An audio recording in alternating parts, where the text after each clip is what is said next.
기도하겠습니다. 사랑하는 주님, 다양한 광야 속에서도 우리를 하나님의 길로 인도해 주시니 감사합니다. 주님께서 허락하신 광야에서는 우리에게 향하신 주님의 뜻이 있다고 생각합니다. 그것은 우리의 믿음이 진실한지 아닌지를 알기 위한 것입니다. 어떠한 상황 속에서도 우리가 원망하거나 불평하지 않게 하시고 어떤 대가를 치르더라도 주님 곁에 머물게 하시고 어두운 순간에도 빛 대신 주님을 바라보며 동행하게 하소서. 주님, 제가 전하는 메시지를 통해 메시지를 듣는 사람들이 힘든 상황 속에서도 주어진 광야를 더 잘 견딜 수 있는 우리 모두가 되게 하소서. 주님께서 우리에게 하나님 되심을 알게 하시고 주님이 주시는 사랑과 희망을 경험할 수 있게 하소서. 이 모든 말씀 우리를 구원하신 예수님의 이름으로 기도합니다. 아멘. 여러분은 도망갈 곳이 없는 광야에 던져진 기분이 든 적이 있습니까? 하나님으로부터 멀어진 절망감을 느끼며 왜 하나님께서 우리를 광야에 두셨는지 고민해 보신 적이 있습니까? 모든 사람은 자신의 믿음을 시험하는 적대적인 상황을 겪어야 하는 시기를 거쳐야 하는데 이는 인생의 어느 시점에서 견뎌야 하는 환경적, 관계적, 재정적, 영적, 정신적, 정서적 상황을 의미할 수 있습니다. 자신이 조울증을 겪고 있든 가족 중 누군가가 조울증을 겪고 있든 간에 우리 중 많은 사람들이 직면하고 있는 광야는 조울증과 관련이 있습니다. 조울증에 직면할 때 우리는 종종 빠져나오기 매우 어려운 거친 사막을 마주하는 것처럼 느껴집니다. 우울증과 조증 단계는 많은 사람들에게 너무나 압도적인 느낌으로 다가와 이로 인해 하나님을 의심하고 심지어 저주하기도 합니다. 그럼에도 불구하고 우리는 광야가 어려운 상황 속에서도 우리의 믿음이 진실한지를 판단하기 위해 하나님께서 우리를 시험하시는 장소 또는 시간이라는 것을 이해해야 합니다. 하나님께서는 우리가 약속의 땅에 도달할 때까지 신실하고 순종하기를 원하시기 때문입니다. 그러므로 우리는 이 광야에서 우리를 만나 주실 주님을 인정해야 합니다. 오늘 설교에서 광야를 더 잘 극복해 나갈 수 있는 네 가지 방법에 대해 다룰 것입니다. 이러한 방법을 통해 우리는 광야에서 우리를 인도하시고 더 잘 견딜 수 있도록 도와주실 그리스도께 더 가까워질 수 있습니다. 첫째, 우리는 하나님께서 우리 삶에서 행하신 모든 위대한 일들을 잊지 말아야 합니다. 신명기 26장 17절에서 18절 말씀을 읽도록 하겠습니다. 오늘 당신들은 당신들의 주님을 하나님으로 모시고 그의 길을 따르며 그의 규례와 명령과 법도를 지키며 그에게 순종하겠다고 약속하였습니다. 주님께서 당신들에게 약속하신 대로 오늘 당신들을 주님의 소중한 백성으로 받아들이고 그의 모든 명령을 다 지켜야 한다고 선언하셨습니다. 신명기는 하나님께서 이스라엘 백성들을 자신의 백성으로 삼으신 언약을 다루고 있습니다. 이스라엘 백성이 광야에 있는 동안 하나님은 그들을 노예로 살던 이집트에서 어떻게 구원해 주셨는지 지속적으로 상기시켜 주셨습니다. 모세는 백성들에게 하나님께서 온갖 시험과 표징과 기사와 전쟁과 강한 손과 펴신 팔과 큰 두려움으로 한 민족을 다른 민족의 억압에서 이끌어 내신 사실을 상기시키십니다. 모세가 이전의 기적과 하나님의 위대한 역사를 강조한 이유는 이스라엘이 지금까지 하나님께서 자신들을 위해 행하신 일을 쉽게 잊어버리는 경향이 있었기 때문입니다. 이것은 우리가 여러 종류의 광야에 있을 때 우리 자신에게 적용될 수 있습니다. 우리는 하나님께서 우리에게 베푸신 축복과 간섭, 여러 가지 경험을 너무 쉽게 잊어버릴 수 있습니다. 이러한 상황에서 우리는 모세가 선포한 대로 주님께서 하신 이 위대한 모든 일을 생각해야 합니다.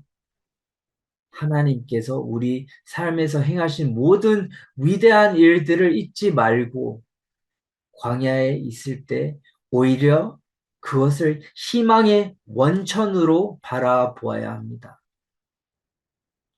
둘째, 우리는 다른 믿는 자들의 동행을 구해야 합니다.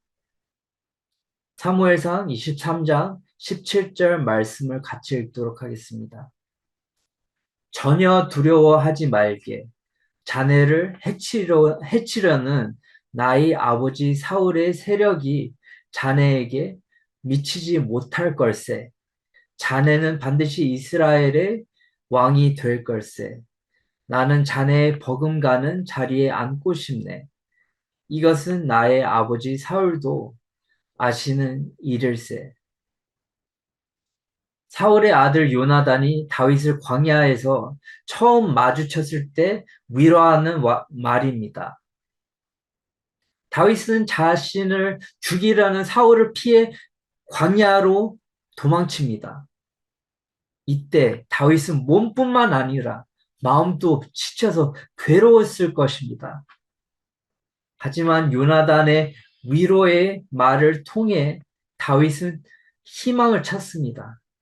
이는 잠언 25장 11절에 경우에 알맞은 말은 은쟁반에 담긴 금사과이다 라는 말씀에 부합됩니다.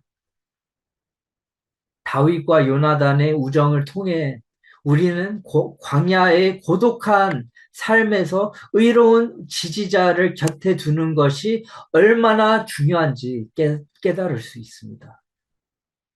당시 다윗에게 가장 친한 친구가 함께 하고 보호하며 격려의 말을 건네지 않았다면 광야를 견디는 것이 훨씬 더 어려웠을 것입니다.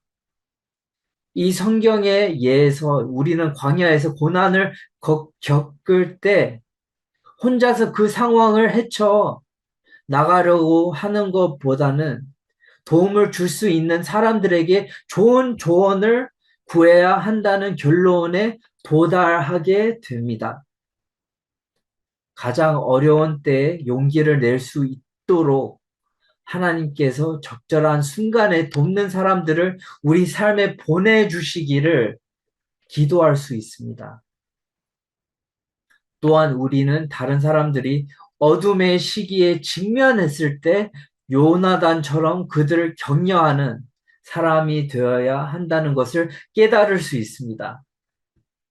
예를 들어 우리는 그런 사람들에게 요나단이 다윗에게 그랬던 것처럼 두려워하지 말고 하나님이 함께 하시니 광야에서 벗어난 삶을 기대하며 살라고 말해줄 수 있습니다. 셋째, 우리가 가장 힘든 순간에는 하나님을 찾아야 합니다. 시편 3장 3절 말씀을 같이 읽도록 하겠습니다. 그러나 주님은 나를 에워싸 주시는 방패, 나의 영광, 나의 머리를 들게 하시는 분이시니 이 구절은 다윗에게 가장 고독한 시기로 여겨지는 두 번째 광야를 경험할 때 쓴 시의 한 부분입니다. 부패한 아들 압살롬이 아버지 다윗을 대신해 이스라엘의 왕으로 즉위하려던 시기입니다. 동족의 반대에 부딪힌 다윗은 신실하고 충실한 백성들과 함께 예루살렘을 탈출할 수밖에 없었습니다.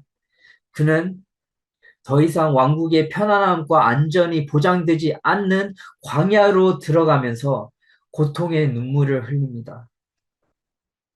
그는 사울이 아니라 자신의 아들을 피해 다시 한번 숨어야 했습니다. 그는 죽음의 그늘 골짜기를 마주하고 있었습니다. 압살롬이 아버지를 쫓는 동안 다윗은 우울증에 시달렸습니다. 시편의 상당 부분에는 그의 절망과 신음이 널리 기록되어 있습니다. 광야에서 아무리 비참한 기분이 들더라도 그는 자신의 생각과 감정을 혼자만 간직하지 않았습니다. 그는 그것들을 하나님과 나누었습니다. 그렇게 함으로써 그는 궁극적으로 주님의 임재를 통해 인도하심과 위로와 희망을 발견했습니다. 그는 주님을 신뢰하고 전능하신 하나님의 친구가 되었습니다. 가장 비참한 광야에서 괴로워하며 주님을 멀리 하기보다는 우리는 다윗처럼 주님께로 향하여 위로를 구해야 합니다. 넷째,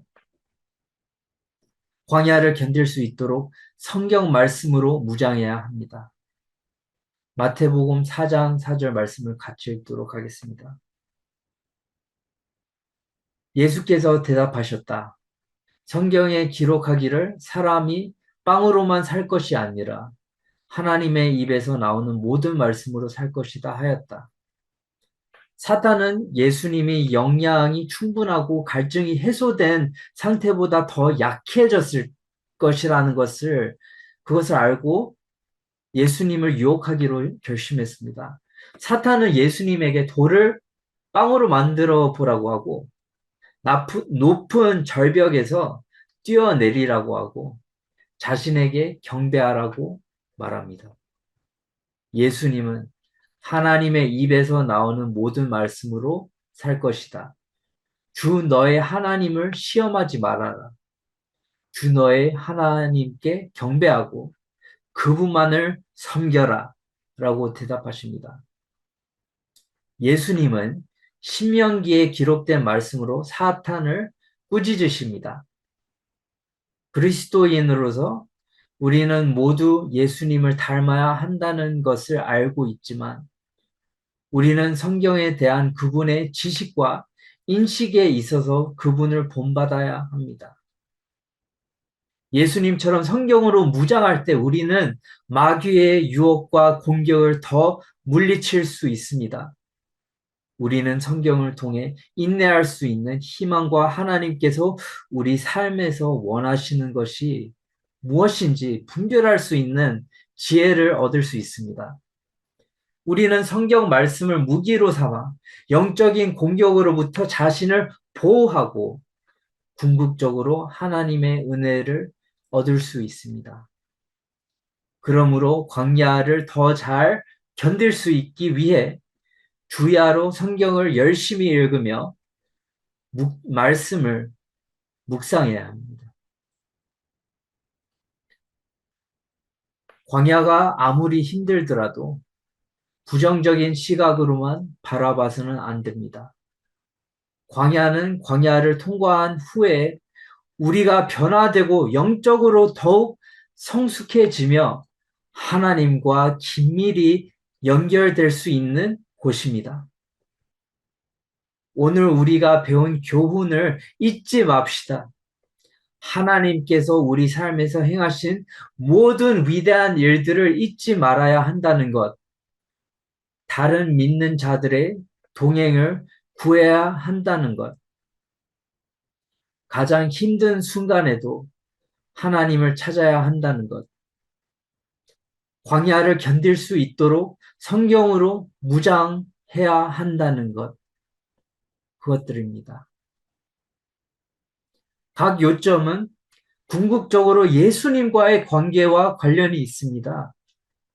하나님께서 우리를 위해 행하신 일을 잊지 않음으로써 우리는 하나님께서 우리를 위해 주신 가장 큰 선물, 즉 우리의 죄를 위해 죽으시고 하나님과 우리 사이의 중보자 역할을 하신 예수 그리스도를 인정하게 될 것입니다. 다른 믿는 자들의 동행을 구함으로써 예수님의 너희 가운데 두세 사람이 합심하여 무슨 일이든지 구하면 하늘에 계신 내 아버지께서 그들에게 이루어 주실 것이다. 라는 말씀이 이루어지는 것입니다. 가장 힘든 때에 하나님을 찾으면 예수님은 그분의 평화와 임재로 우리를 위로해 주실 수 있습니다. 성경 말씀으로 무장함으로써 우리는 성경의 주인공이신 예수님에 대해 더 많이 배울 수 있습니다.